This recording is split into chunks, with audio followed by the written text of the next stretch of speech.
So, I'm very proud now to announce we're going to be bringing up Brady Penfield from Turning Point Action to the stage.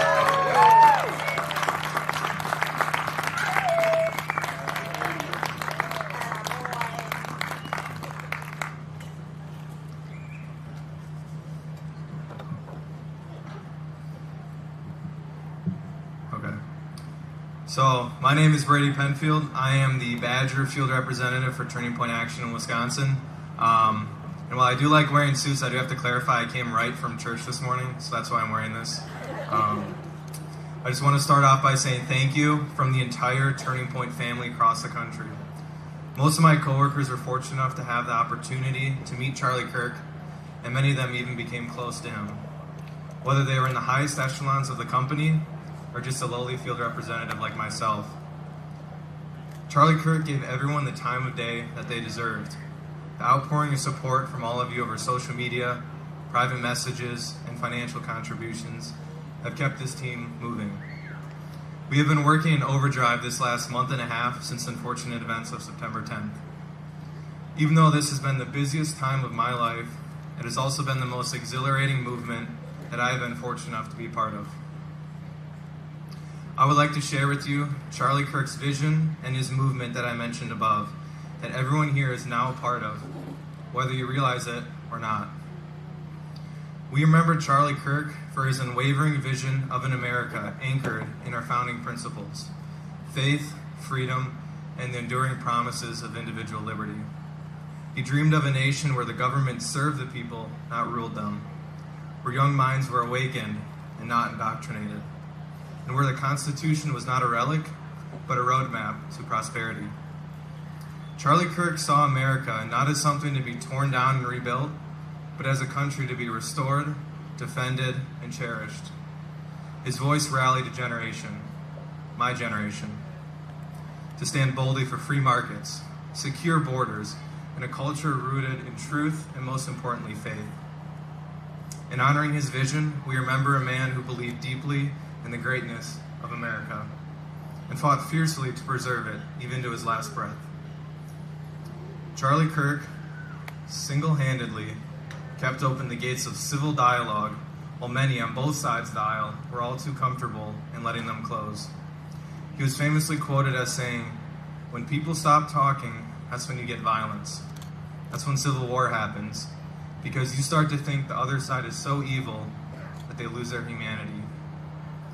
We cannot forget that all humans are made in the image of God, and we are expected to afford the most basic human decency to everyone, especially those we disagree with. The only way we can possibly hope to bring more people over to our side, the side of truth and justice, is by starting conversations with them and bridging the divide.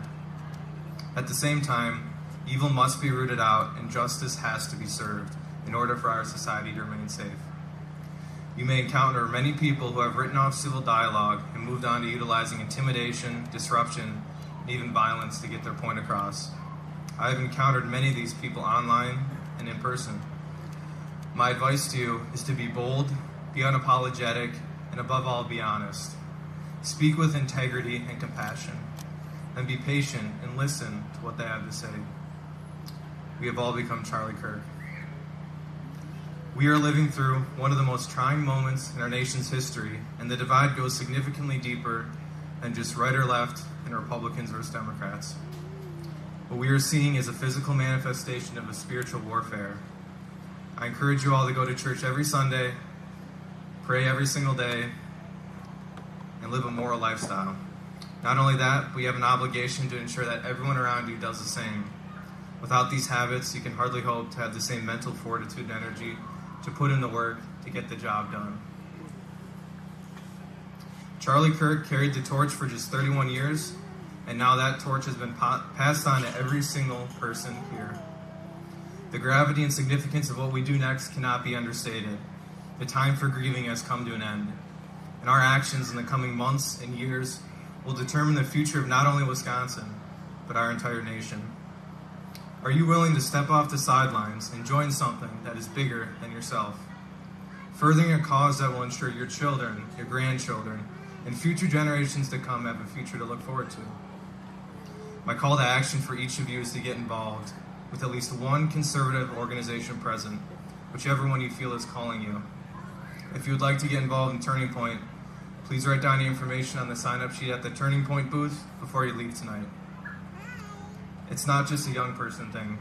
Conservatives of all ages can get involved with Turning Point Action.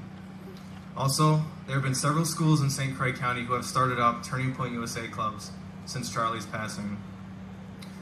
But I personally, I think it would be great if we get one in every single high school in St. Croix, Pierce, and Polk County. So please encourage your students to get that ball rolling so we can make that a possibility. Once again, do not let the momentum stop after this evening. We cannot give even an inch of ground. Many people have already given up since Charlie Kirk's assassination out of fear or despair. So be the reason for those people in your life to get back in, to actually do something, rather than just complaining in an echo chamber on Facebook, which we're all guilty of, including myself. Do it for Charlie, for Erica, and for their children, to honor his memory. May God bless you all, and thank you. Is the most conservative generation that we have seen in well over 50 years, and the numbers show it.